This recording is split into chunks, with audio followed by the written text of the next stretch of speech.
Hi, I'm Barry Murphy here for Feck TV, and I'm here with Seamus Sherlock, who has a very interesting story to tell over the last few years. We're here in Limerick, and you mentioned to make sure that we're on the Cork-Limerick border, but you want to make sure that you're on the Limerick side of it. We are in County Limerick, we are. We're about 4 miles in County Limerick. You got an injunction, Seamus, to get your property taken off you? Well, the bank got a repossession order. A repossession order? Yes, right. and it was served here. An execution notice was served here in the post box on the 16th of August 2012. And we're here since 140 days. We're barricaded into the home.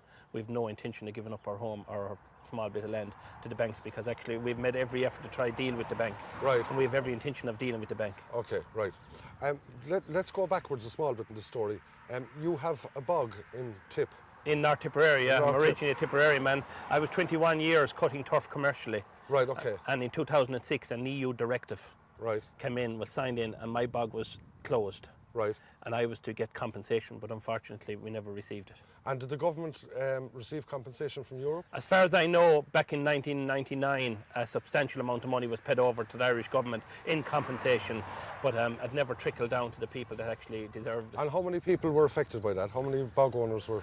Well, I mean, it started off with maybe a dozen, but at the moment there's about 24, 25 bogs closed around the country, you know, and actually the rest are in threat of being closed as well. Right, okay. And obviously there was no compensation. You got no compensation. And was that your prime source of income? That was 95% of my income. Overnight, I lost literally everything. All my income went overnight. And that happened in 2006. And when did you take? You've approximately, if I'm right, a 300 grand loan on this place. Yes. Yeah. Yes. And when did you take that loan out? In 2002. Right. So bog flying, selling turf. Yes, I was making payments, no problem. Yes, and we had a lot of machinery. We used to do all the work ourselves, and we used to employ men. We were paying everything with everything up to date, and in 2006 the whole lot went. Right, and you took out the loan in 2002. That's and right. They just closed you down overnight. They closed us down overnight. Yes. Right. Okay. That's amazing to think that Europe can do that, isn't it? Well, unfortunately, I think it was a major shock to my system, and I think it's a shock to everybody that understands that now. That's the way life works, unfortunately, you know. And come here, Seamus, you have a 300 grand loan approximately on this property. When did you make the last payment? Well, actually, it was 2006 was when I got into difficulty, and I went to the bank and I said, look, our bog is closed, but we've been promised compensation. So in fairness to the bank at the time, they said, okay, we'll give you 12 months, get the compensation in. That went on to 2 years, and suddenly we realised this compensation wasn't coming. And I mean, in the meantime, I had 5 children. I'm separated, and we literally had to feed ourselves. We grow our own vegetables. We're self-productive, and only for that we'd have actually starved to death. Right, we had no way of getting any help from anyone. 14 months ago, we got back on our feet. My son is working, and he's also farming. Right. We sold the livestock off the farm. We went back to the family solicitor, and we gave a substantial amount of money into him, and we said, okay, get onto the bank now. We'll get this back on track. Okay. And to our disbelief, the money is still sitting in the solicitor's office. The bank refused to take it. Right. No, I was watching, there was a piece on this on prime time, whatever, and I've heard you on the radio a couple of times while I was travelling. You said there was a substantial amount of money that was sitting there. No, I'm not going to ask you directly what that amount of money is. Well, it's a 5-figure sum. Right, okay. And tell me, since 2006, would it pay the arrears? No, but that was 14 months ago. The same amount of livestock is sitting in that farmyard there now, ready to be sold. Right. To go in with it.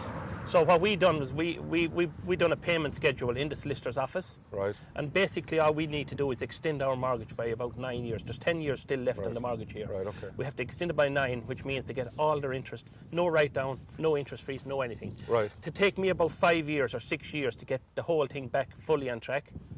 But I would, and I'm capable of doing it because we have the livestock. But with the lump sum that you have sitting in the solicitor's office and whatever cattle you have to sell and the value of them, would that bring your arrears to date? Nearly. I wouldn't be another 12 months, and I'd say we'd certainly, because we guarantee them a minimum of that amount, possibly more, but a minimum. Plus, family members of mine have come on board and said, God forbid, if I was to get ill or something was to happen to me, they'll step in and take it up for the sake of the children. So, I mean, we were giving the bank a number of options.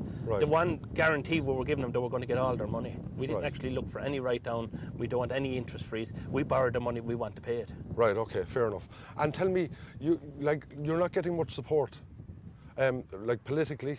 Oh, absolutely not, apart from... Locally? Locally, absolutely not. There's 3 TDs in this constituency, 2 Fine Gael and a Fianna Fáil. Not one of the 3 of them have come here, and it's 140 days, and I have 5 children barricaded in there in that farm. Okay.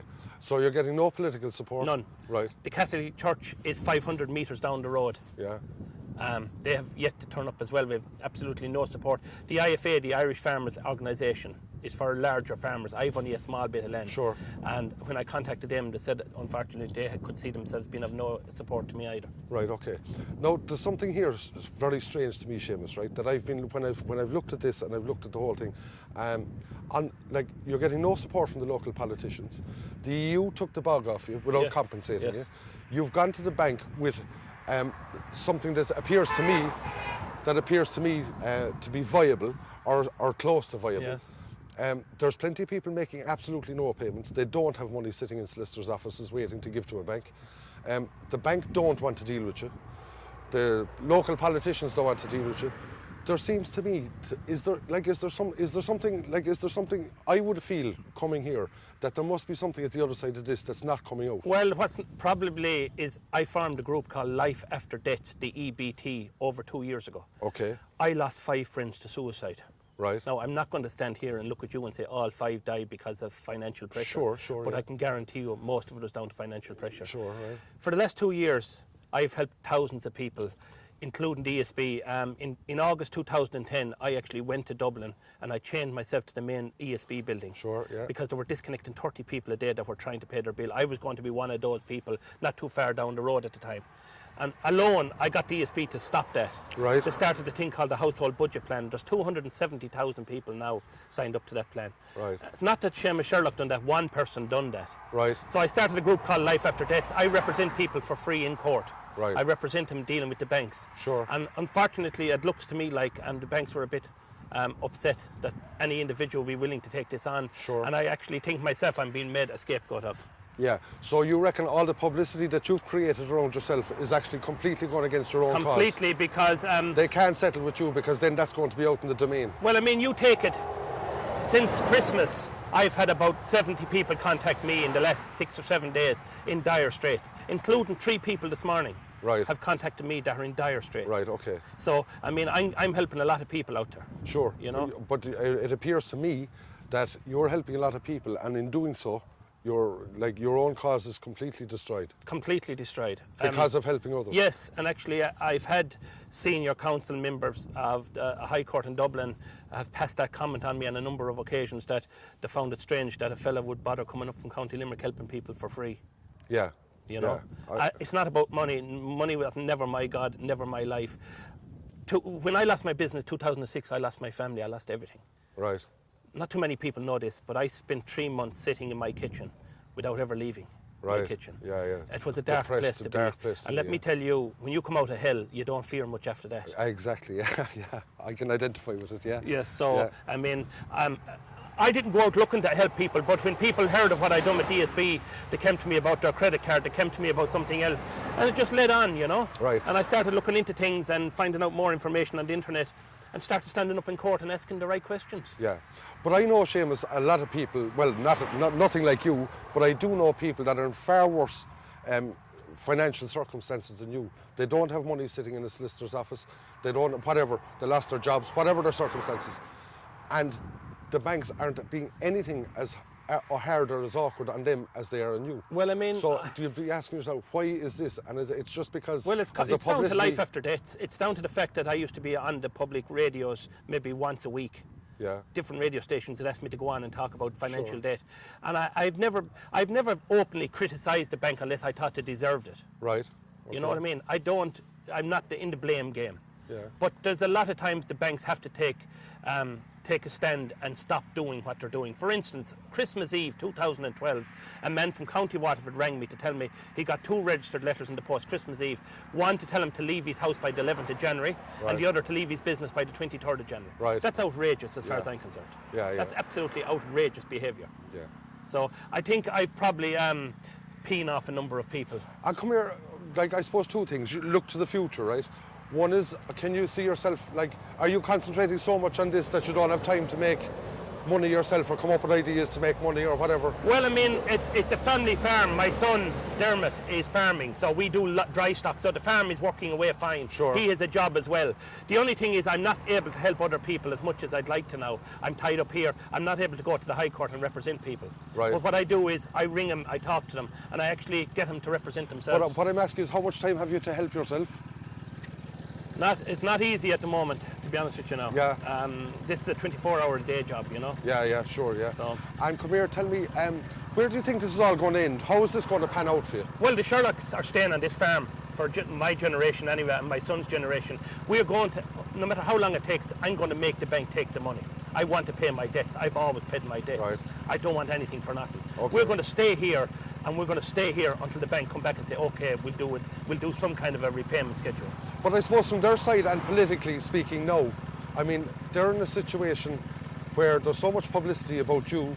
Mind you, I reckon there should be a lot more, but anyway, there's so much publicity about you and your cause here.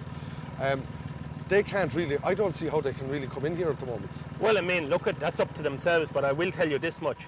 We're a peaceful people. I might be from County Tipperary, and when we were hurling, we might not be always that peaceful on the field. But I can assure you we're a peaceful people, but we will defend our property, and I'll defend my children. Yeah. They will actually, I've made it quite clear, they're going to have to physically kill me to get me off my property. Yeah, well, yeah, okay. I hope to God it doesn't come to that. No, well, so do I, because I want to live, I want to see my children raised, and my children mean everything to me. But I don't say that flippantly. Yeah. But it's time someone made a stand, and we've decided. From the moment I got the letter in that letterbox, I gathered my 5 children, and there was no plan B. They just said plan A was we're going to barricade it and we're going to fight. Right, okay. And that's it. Right. And we're here since. But I mean, if they physically come in here and lift you off this property, what then? I'd say within a number of hours, I have a lot of people, neighbours, friends, farmers, business people, have all given my number, and they said if that happens, they're going to come out here and bring us back in. They're going to carry the family in their arms back into the property. Right. They're going to stay with us until this is... So if they want to go down that road, I wish they wouldn't, but if they do, from our end it will be peaceful. Now, I'm not so sure from their end, from the experiences I've had from the thugs that usually come with these fellas, they mightn't be too interested in being peaceful, but I can assure you from our end we'll be peaceful, but we're not leaving our home. Right, okay, yeah. Not a hope. I see. And isn't it, at what point, Seamus, do you think that the Irish people, I mean, Europe took your business off you like that with no compensation, right? The banks, you've put something forward to them, which is a lot more reasonable than a lot of people have. At what point do you think the Irish people collectively, apart from a few, are going to stand up and say, enough? I hope it's soon, but I wouldn't, I'm with the people I'm dealing with, what I said to people is, if you want to know the real Ireland, come down here and spend the day with us. Yeah. And I'll go through the figures and I'll explain exactly what's going on. A lot of people are still living in their own little world, that they're worried about their own house, their own business, which is true, and rightly so. Yeah. But they haven't time to tell me to worry about anyone outside. But unfortunately, it's me today, it will be you tomorrow. Yeah, and but I suppose like employers, employees, farmers, it's not an employee problem or an employer problem or a farmer problem. It's everybody. It's everybody's problem. Everybody's being affected. Yeah. Life After Death's that group I formed. At the moment, I'm getting 30 contacts a day from people looking for help that are absolutely lost. Right. Just out of pure interest, what would be your take on the Sean Quinn story? Personally, I would have left Sean Quinn in business because he guaranteed he would have made himself profitable again, and we'd have got back our money within 8 or 9 years. And I would have definitely left him in business, because look at the alternative. He's out of business, and now we're paying the tab. Yeah. It's literally the same here on a different scale. I do not, if I'm evicted out of here, the taxpayer is going to have to pick up the tab here. Right, yeah. I don't want that. I don't want to be moved into a council house that the taxpayer is going to have to pay for and give me the dole. Sure. I want to work. I want to stay here. By leaving me alone here, the taxpayer won't have to pay 1 cent. Right. I would have done the same with Sean Quinn. Okay.